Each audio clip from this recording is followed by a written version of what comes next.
A Bible-teaching mom takes a midnight walk. She would fart a couple hours. But this time, she never comes back. Mom, there is something that is seriously wrong here. A Missouri community comes together. Hundreds of people walking straight lines through the farm. People don't just disappear, and when they do, we find them. But a mysterious note suggests frightening possibilities. Maybe it wasn't my mother's handwriting. A secret confrontation is exposed. I heard our door slam open. I'm like, it's 4 a.m. We immediately secured the house as a crime scene. And one last revelation could bring this family together or tear it apart forever. He was not telling the truth. Someone knows what happened to her. I'd like to find my wife.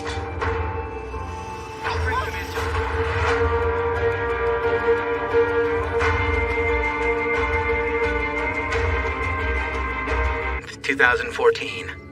It's a warm and humid evening in St. Genevieve, Missouri, home to country roads, cattle farms, and traditional family values. 52-year-old Lynn Messer is wrapping up another long day on her 260-acre farm.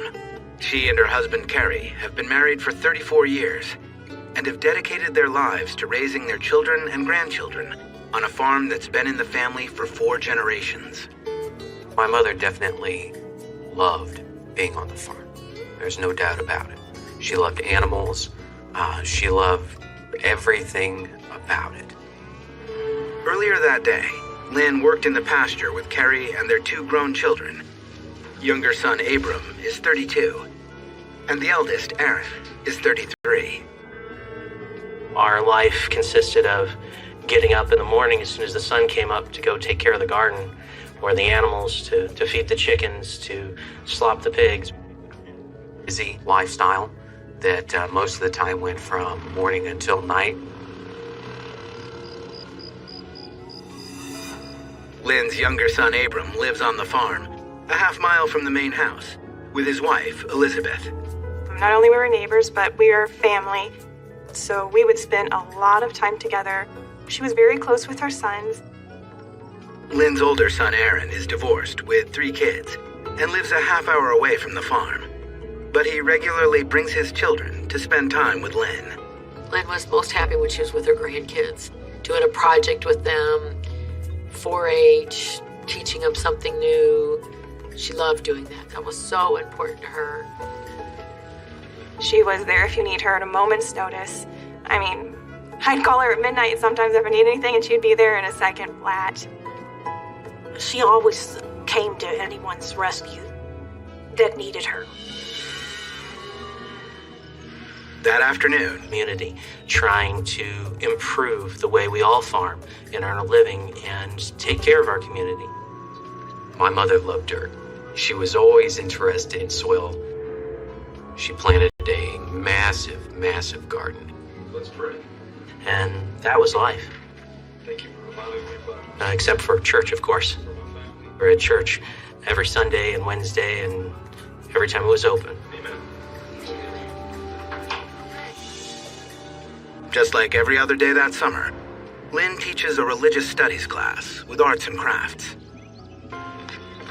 Probably her happiest time was teaching Bible school. She loved working with the little kids and just teaching them about God. That was her, it was like her mission to spread the word wherever she was. It wasn't just, here, why don't we do this a little bit? It was, we have to put 110% of our energy into it. And she was very passionate about it. After Forward to teaching her lessons the next day with those kids. But Lynn's passions were often tempered with bouts of anxiety. I think Lynn always wanted to resolve everything. Lynn never liked things left open. She had so much on her mind. And when troubling thoughts overwhelmed her, she went for long walks by herself. If she was upset, she would just walk for a couple hours, probably 10 miles. That was her way of dealing with stress. And more stress, indeed, was creeping into Lynn's life. Just 4 months earlier, her father passed away. Well, she was really sad when my dad died. That was a big loss to her. I don't think she was ever ready to lose him. A month after the funeral, Lynn learned from her doctor that chronic bursitis in her hips was getting worse, and her incurable condition was going to cause... She was always so active. She always did so much that it was very hard for her to deal with the idea that she might not be able to do all the things that she had decided that she was going to do simply because it was causing her pain. So, with help from new prescription painkillers, Lynn tries to continue her physically demanding life on the farm. That night, Lynn's husband, Kerry, is preparing for his weekly trip to Jefferson City, where he runs a foundation that promotes Christian principles in the Missouri State Legislature. His focus was, every law that's introduced, does it match up with what the Bible would want us to do or not? He was certainly going against a lot of political correctness, for lack of a better term. At 11:30 p.m., Lynn leaves a message for her older son, Aaron, Aaron, it's Ma. about getting together the next morning. She asked me to bring my son's schoolwork with him so she could spend some time the next day working with him on his school. Elizabeth. I got a text message from Lynn asking if I would like to come swimming tomorrow. My mom had plans for the next day. She was supposed to watch 3 of her grandkids for the afternoon, and then she was going to go teach her Bible classes, and she had a whole day booked. She had plans for all day long. Near midnight, Lynn and Kerry turn in.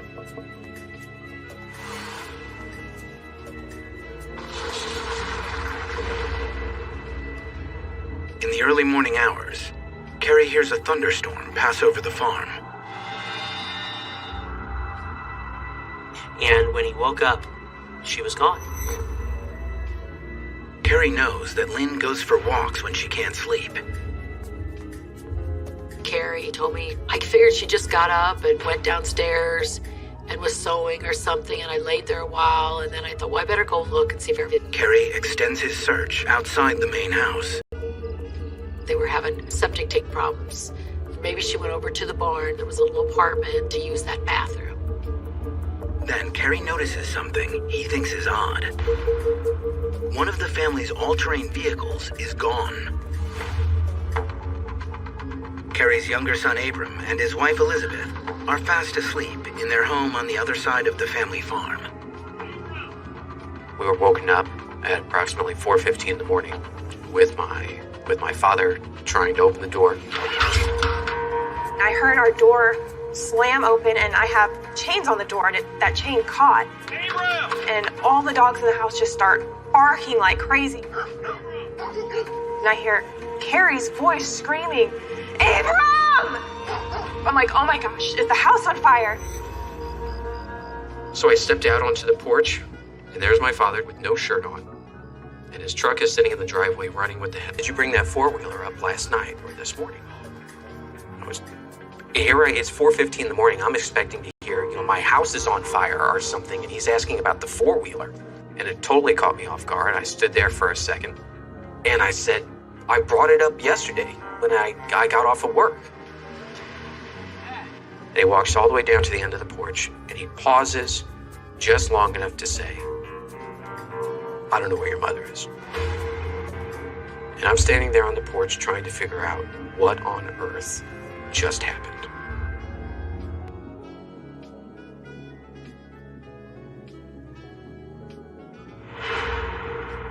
It's 4:15 a.m. on the Messer family farm in St. Genevieve, Missouri. And Kerry Messer has just woken up his son Abram with strange news. Abram's mother, Lynn, is missing. And he goes and he gets back in the truck and he drives away.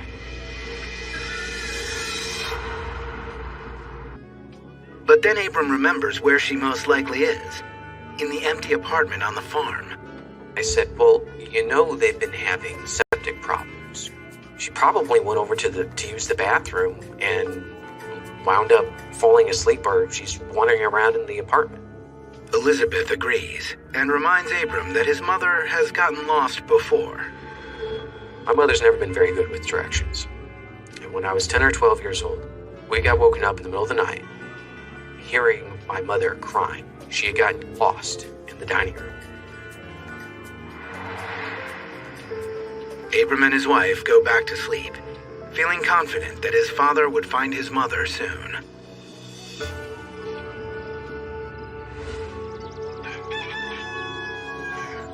The next morning, at 6:45 a.m., Lynn's older son, Aaron, who hasn't heard anything about his mother's disappearance, arrives at the farm and begins his normal routine. I can't find your mother. That just flabbergasted me because I didn't understand what you could mean by you can't find my mother. And then he said something much worse. He said, and she's left a note that has me concerned. Carrie tells him that earlier that morning, he found a note from Lynn on the kitchen table. I really wanted to know what it said. Carrie tells him one sentence in the note. It said, "Pop, I love you and I'm so sorry." But before Aaron can even ask what the note means, Carrie leaves to continue his search. He got in his truck and drove off. At that point, I really didn't know what to think, but I immediately flew to action. I ran out to the main barn and I looked through the grain bins and barrels that were there, and I searched everywhere I could possibly. Wakes up and tries to call his mother and father's cell phones, but there's no answer. There's something wrong.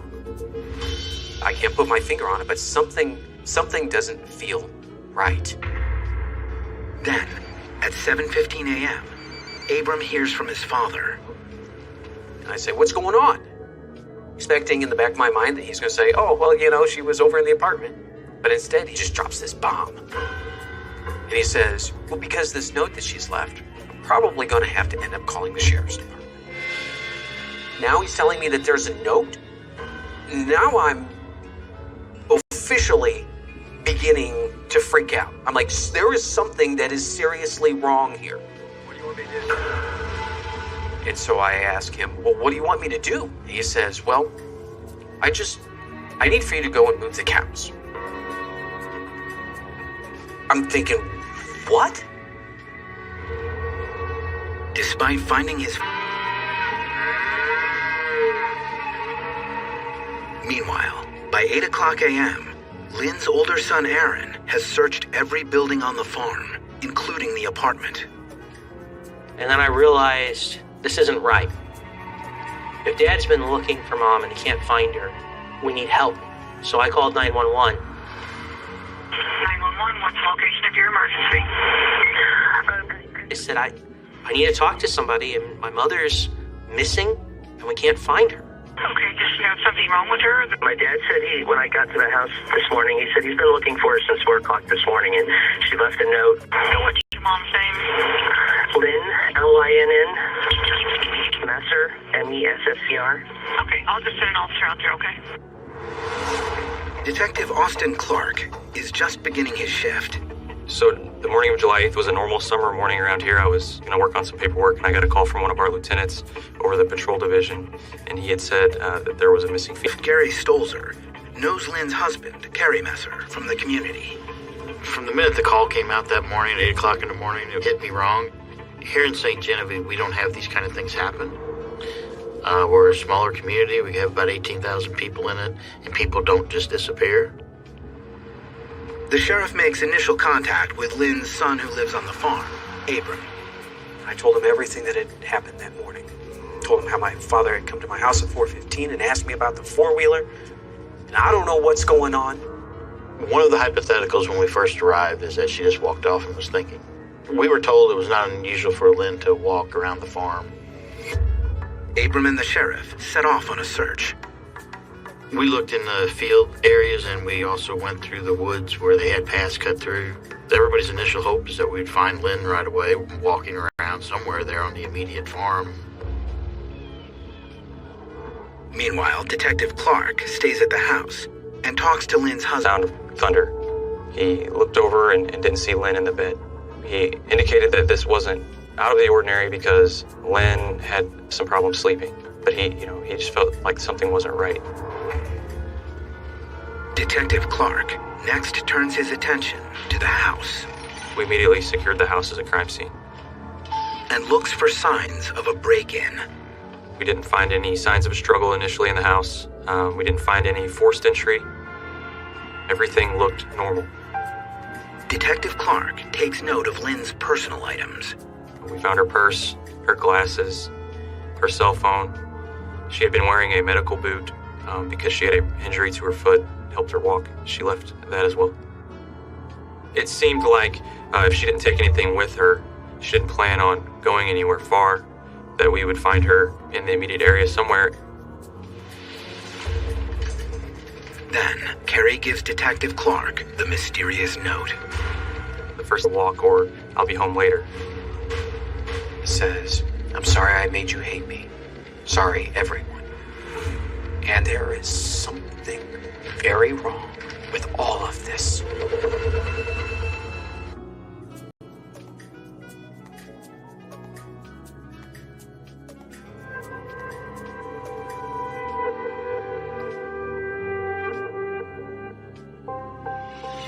(12:30 p.m., July 8th, 2014). The police have just begun investigating the overnight disappearance of devoted mother, sister, and wife, Lynn Messer. In a note that her husband Carrie found, Lynn wrote, "Sorry I made you hate me. Sorry, everyone." These words caused the sheriff to zero in on Lynn's state of mind. The sheriff starts asking my dad, well, Carrie, has your wife ever been depressed? My father's tone instantly changes. He says, no, never. Almost like he was offended that he would ask. Never. And I'm standing here trying to figure out what on earth is going on, because I'm thinking, she's been on antidepressants for over a decade. Everybody knows this. Everybody in our family knows it. Family members say that Lynn's husband Carrie didn't want to acknowledge that Lynn battled depression. I think that Carrie felt, because of his position in the community and in the church, that he didn't want people to know that Lynn had been on antidepressants, because it went against the idea of the ideal family or the perfect family. But Elizabeth wants the sheriff to know the whole story. I grab Abram and I'm like, Abram, did you tell him about what happened in the barn? And at that moment, the sheriff turns to me and he says, son, you better tell me what's going on. And I immediately told him everything. Only 6 months earlier, Lynn wanted to end it all. My mother had taken a gun and said that she was contemplating suicide. And then ended up not doing it. My father starts yelling, be quiet. That never happened. Stop making things up. Elizabeth takes a step back and she goes, well, please stop yelling at me. But I do know that it happened because she told me. And my father says, well, I didn't know that you knew about that. And it was at that moment that there was no doubt in my mind that my father was not telling the truth. Armed with the theory that Lynn may have walked into the night to harm herself, police ramp up their search of the immediate area. We contacted multiple fire departments. We also had the strike team out of St. Louis come down with their command center so we could grid out the farm to make sure we were searching the area thoroughly. There was hundreds of people walking straight lines through the farm over and over and over again. They went over literally every square inch of that farm, not once, but 3 times. Hundreds and hundreds of acres were searched in the end, but still turned up nothing. With no sign of Lynn, the idea that she committed suicide becomes less plausible. Because the last time I checked, people don't take their own life and then hide themselves. Carrie appears on the local news to talk about his missing wife. Liz Lynn's husband says he woke up around 4 a.m. and discovered his wife missing. We don't know what has happened. We don't know what distress she may be under. We're seeking the Lord's face. But there is a new theory for her disappearance. Maybe she might have taken the wrong medicine or taken too much of it and got disoriented and left the house and just didn't realize who she was or where she was at the time. She was taking a sleeping pill and pain pills and antidepressants. Maybe one of those had caused her to just wander off. We started to look at where could Mother have gone in a confused state. The following night, the police set up roadblocks to ask all drivers if they remember seeing anything unusual. She could have made it to the highway that's over a mile from her house, up a gravel road. That she may have made it there and got into a vehicle and left, which quite possibly could have happened.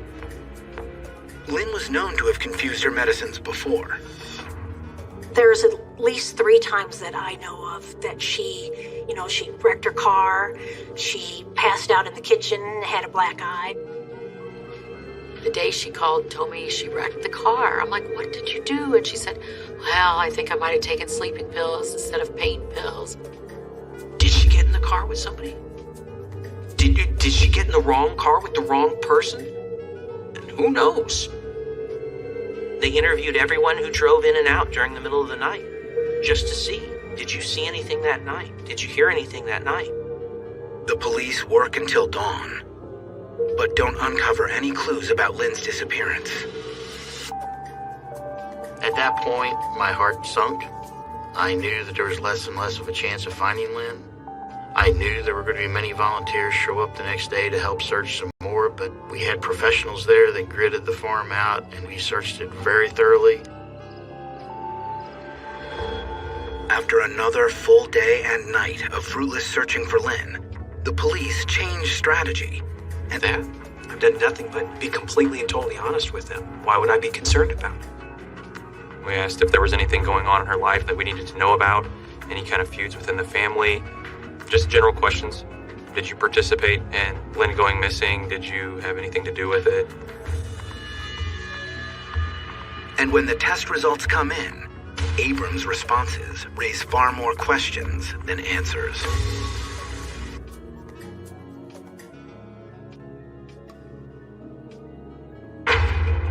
Abram Messer has just taken a lie detector test in regards to the disappearance of his mother, Lynn. I failed the polygraph. Investigators interrogate him for the next 9 hours, probing for any reason that Abram might want to harm his mother. They wanted to know absolutely every breath that I had taken. They wanted to know where I was, me again, to see if I was still saying the exact same thing. Abram tells them that a week before his mother went missing, he had a big argument with her about how to raise his kids. I lashed out at her. It was very unusual, and I lost my cool with her. I did. But Abram insists that within a couple of days, he and his mother made peace. When I realized that I had yelled at her the way that I did, I apologized. And I told my mom that I loved her. And I wrapped my arms around her and I gave her a hug. Other family members back up Abram's account. She had such a relationship with Abram. Yes, they may have argued, but I don't feel like she ever blamed Abram for anything. I had no question that my brother didn't harm. But it isn't just the argument that piques the detective's interest in Abram. They asked me over and over and over again, why did you move the cows? The detectives are curious if Abram moved the herd on the morning after Lynn disappeared to cover up evidence. Well, why did I move the cows? So I'm like, you don't understand. He told me to move the cows. And I knew I had better move the cows. He was very authoritarian. That's what I grew up with. When he says to go and do something, you go and you do it. Then, police reveal to Abram that during the search, one of the dogs had picked up Lynn's scent, leading toward that very cow pasture.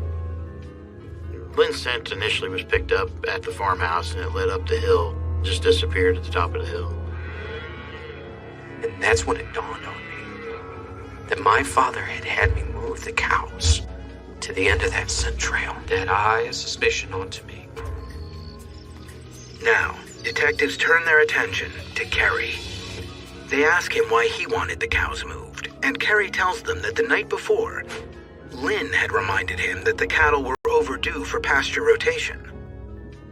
Police request that Kerry retrace his actions before Lynn went missing, and Kerry volunteers a detail they find strange.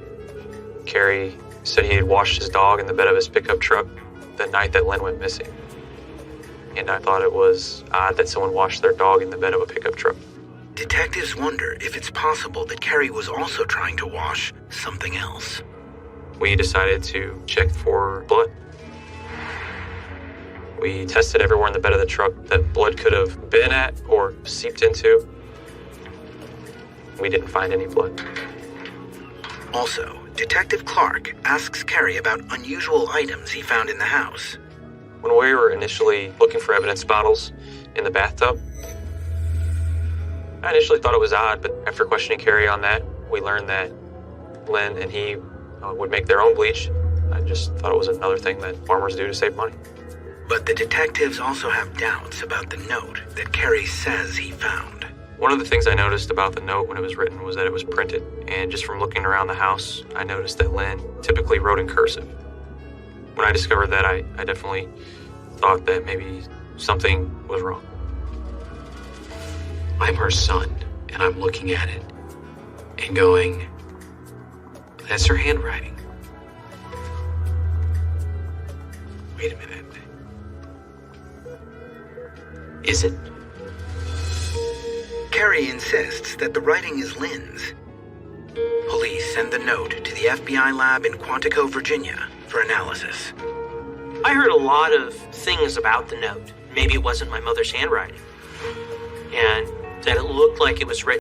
The top lines were written with a very fine pen. The center part of the note was written with a Sharpie, and then the closing line was written with the same style of ink pen as the top. Why would you pick up one pen, write 2 lines, pick up a different pen, write the middle, and then pick up the first pen again and write the bottom? It didn't make any sense. The results of the FBI's handwriting analysis are inconclusive. They can't be 100% certain whether or not the note was written by Lynn. The note didn't answer any more questions. In fact, it left us with more questions. The Messer family and volunteers continue to search for Lynn every day. 2 of us were sent out in a car, and my job was to just stick my head out the window, looking in the ditches, looking for something strange. We just went up and down every gravel road within miles of the... But you look and you see bones. Pretty quick, you've learned how to tell the difference between a deer rib and a human rib. So when you come upon them, you're thinking, is this it? And then realize, okay, this is a deer, and it's gonna be okay. And then you walk, and then you come on something else, and you think, is this it? And it's not it either. And it goes on for weeks, and it can go on for months.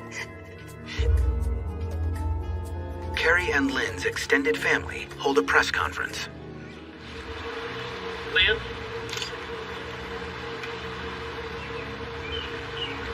If you could see this, we love you. I love you. I love you to the bottom of my heart. And I want you to know that we're looking, we're searching. We're not going to quit until we find you. 7 months, appealing to deer hunters to look out for clues. We think something went wrong in her mind. Long-term pain medications. But we don't know. I'd like to find my wife. Then, a secret emerges that turns the entire investigation upside down. found out that my father had been hiding something this entire time. And it paints a very different story about what we think may have happened.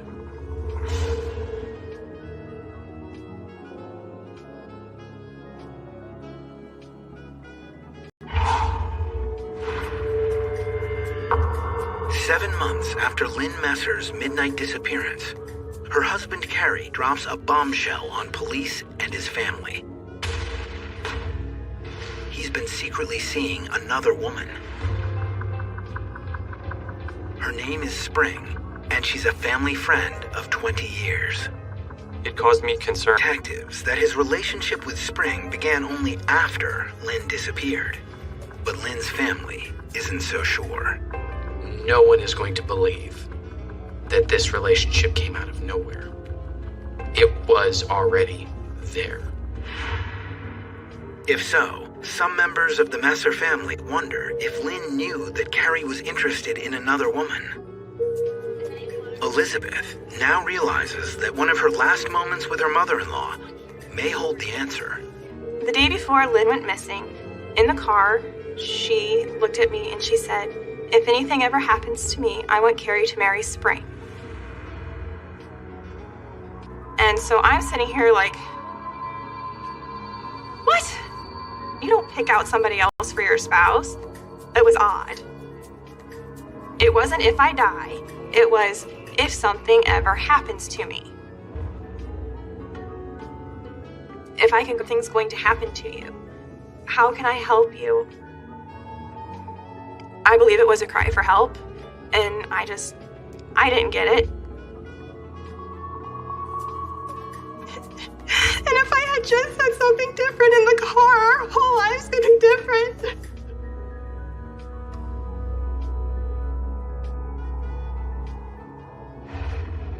After learning about Carrie's girlfriend, investigators speak with Abram and Aaron.